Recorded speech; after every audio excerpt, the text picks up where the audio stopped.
नमस्कार साथियों, कैसे हैं आप सब। इस वीडियो में प्रयोगवाद का अध्ययन करेंगे, तो चलिए शुरू करते हैं। सबसे पहला पॉइंट, व्यक्तिवाद या व्यक्तिकता प्रयोगवाद का मूल आधार है।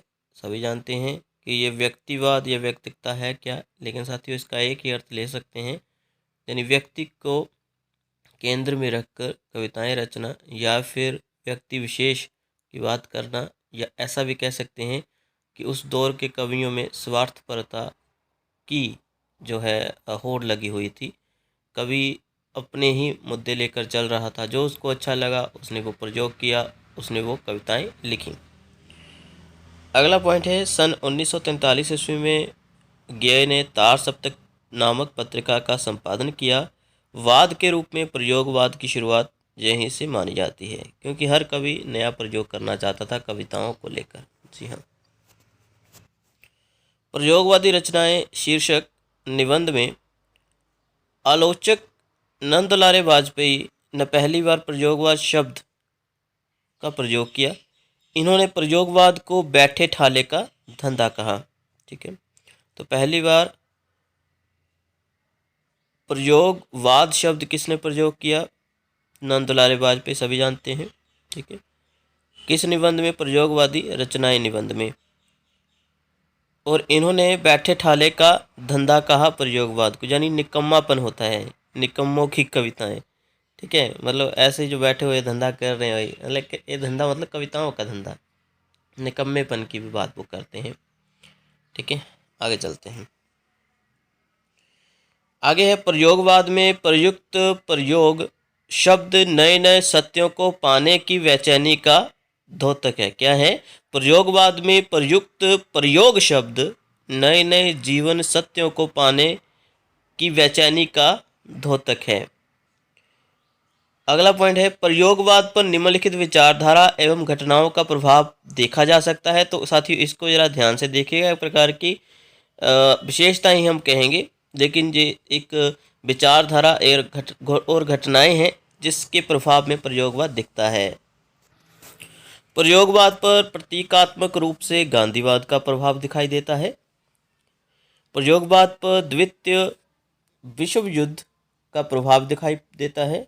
प्रयोगवाद पर फ्राइड यानी मनोविश्लेषणवाद तथा टी.एस. इलियट के निर्व्यक्तिकता का सिद्धांत का प्रभाव दिखाई देता है। ठीक है, निर्व्यक्तिकता, यही व्यक्तिकता को भी कह सकते हैं हम। आगे तो साथियों, निर्व्यक्तिकता का सिद्धांत जो है, इसमें समाज और व्यक्ति से अलग होने का भाव निहित होता है, समाहित होता है।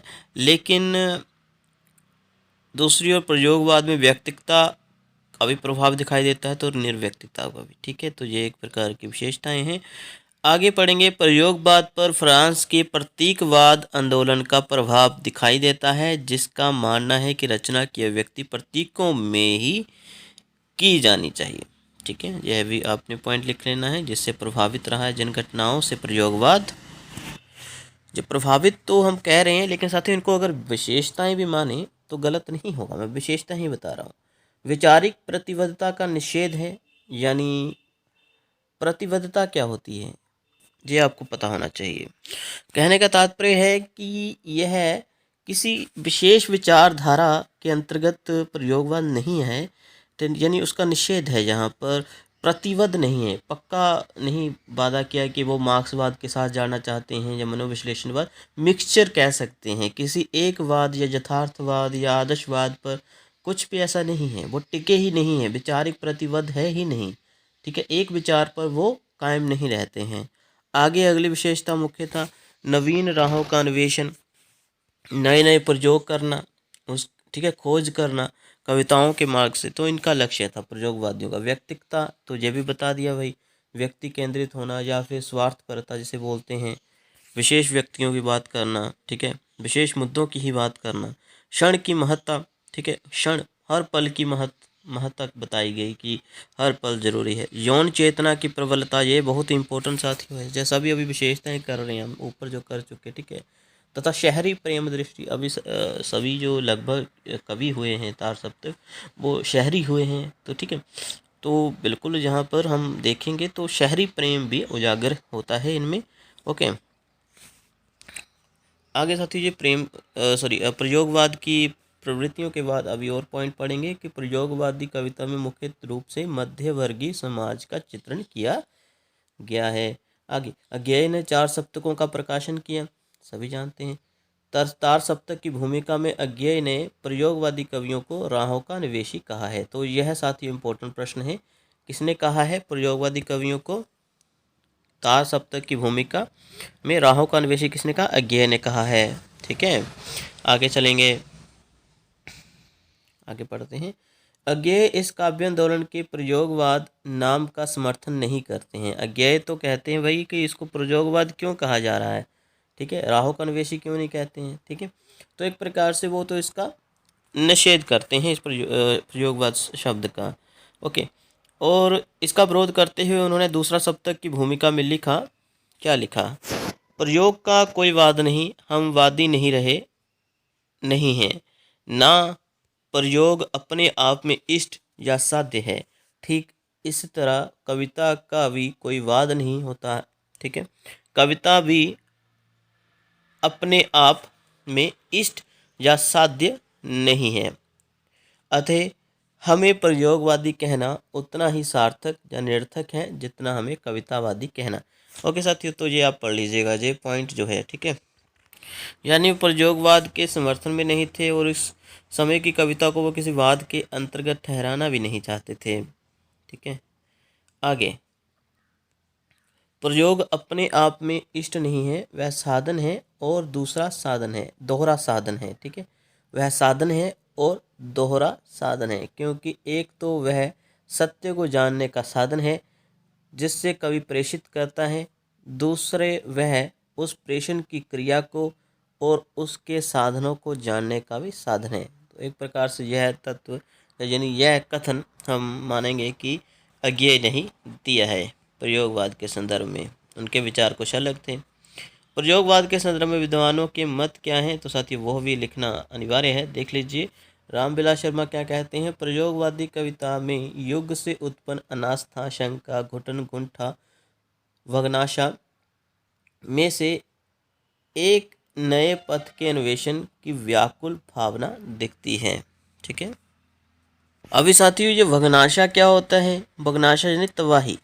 ओके, इस युग के कविताओं में अनास्था है, शंका, घुटन, कुंठा, तबाही, ये सब कुछ वो दिखाते हैं, यानी रामविलास शर्मा ऐसा कह रहे हैं। नगेंद्र कहते हैं प्रयोगवाद शैलीगत विद्रोह है। ठीक है, आगे राम स्वरूप चतुर्वेदी क्या कह रहे हैं, समाज के हित में जैसी क्रांति की सत्ता प्रक्रिया काम्य है, वैसी ही रचना के हित में प्रयोग की। तो यह कहीं ना कहीं इसका समर्थन करते हैं इस बात का। आगे रघुवीर सहाय क्या कहते हैं, ये तो प्रयोगवादी कवि ही रहे हैं द्वितीय सप्तक के।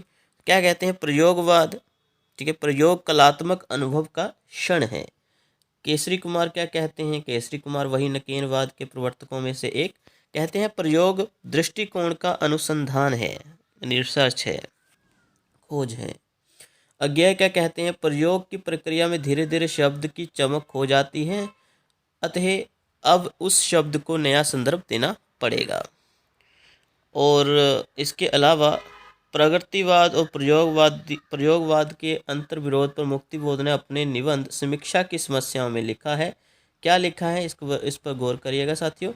तो वो लिखते हैं समीक्षा के संदर्भ में प्रगतिवाद और प्रयोगवाद के अंतर्विरोधों पर कि किसी ज़माने में प्रयोगवादी कविता प्रगतिवाद के अधिक निकट थी, किंतु प्रगतिवादियों ने उसकी खूब अपेक्षा की, नज़रअंदाज किया प्रयोगवादियों को। ठीक है, जो अपने से भिन्न है वह अपना विरोधी भी है, ये तो है भाई इस तरह होता ही है ना। जो काव्य के अपने ढांचे में ढला हुआ नहीं है वह गलत भी है, असुंदर भी है, प्रतिक्रियावादी भी है। इस प्रकार की सोच विचार समीक्षकों की मानव यथार्थ से दूरी, लंबे चौड़े फासले सूचित करता है। तो ये प्रगतिवाद और प्रयोगवाद के लिए कहा मुक्तिबोध ने कि प्रगतिवादियों ने प्रयोगवादी कवियों की जो है उपेक्षा की, उनको नज़रअंदाज किया, उनको नेगलेक्ट किया। तो यही कहूँगा कि मतलब मुक्तिबोध काफ़ी हद तक प्रयोगवादी कवियों के समर्थक में खड़े दिखाई देते हैं। ठीक है साथियों, तो ये विशेषताएं, कुछ परिचय, सामान्य परिचय प्रयोगवाद का। अगली वीडियो में हम इनके कवियों, तार सप्तक कवि जो 4 तार सप्तक हैं उनके बारे में परिचय देंगे। धन्यवाद।